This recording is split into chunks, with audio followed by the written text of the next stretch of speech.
We're never going to pay this off. We're never going to be able to advance in our lives because we're going to have this debt hanging over our head. We're never going to own a house, and we're never going to be able to have kids. Hey everybody, today we're doing something a little bit different, and instead of me doing so much of the talking, I sat down with Hannah and Jesse, and they share how they've gotten out of $50,000 worth of debt and are on their way to being debt-free. So check out this video. We are high school sweethearts. The first year of our marriage was spent pretty much without a budget. I had just started at the police department, so it was like, you know, first full-time, like not a grand salary, but a salary, that's new. And so we were like, look, we have money, let's do stuff with money, this is great. So when you sat down, when you guys added it up, like where were you guys at financially at that point? All the money we had, we were kind of spending, not paying attention, and we didn't think about our student loans. We just kind of put it on the back burner. Because I went to 2 different colleges and one was vastly more expensive than the first one, took me longer to graduate, so I accrued about $25,000 in federal loans and then $33,000 in private line of credit. By that point, my student loans are kicking in and I'm like running the numbers. When we added it up, it was $94,000 worth of student loans.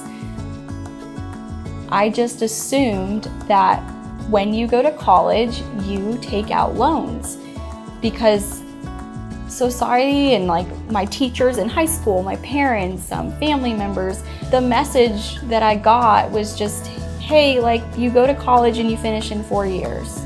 Yeah, there's no discussion about, you know, cash flowing it. There's very little discussion about pricing college. There's very little discussion about the ROI of the degree and is it worth getting a degree on, or should you try some other alternative route for education?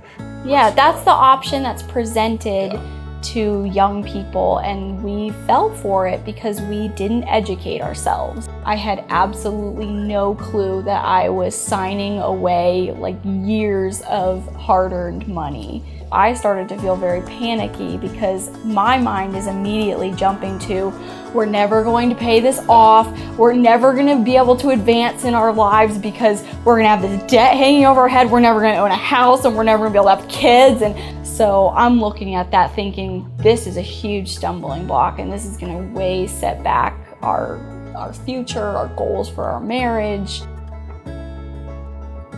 We wanted to take care of my parents.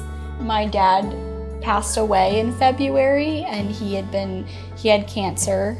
My dream was always to have a piece of land and put a house on it for my parents. So we wanted to provide that for them, you know, and then of course wanting to start our own family. And we had to really rethink our spending. Probably the first thing we did is just log all the money we spend each month, and then we were able to sit down and look at the categories. It was a shock to see, wow, we could be cutting this money out and putting that towards our debt instead. Like maybe we don't need to spend $300 on eating out. So in 2 years you paid off over $50,000. Yeah. And now you know that once you don't have debt, in 2 years you can save $50,000. Yes, that's exactly what we're feeling like exactly wow, like imagine all the things, like that's a hefty down payment on a house. You know, we're looking at potentially being debt-free next November if life doesn't dramatically change between now and then.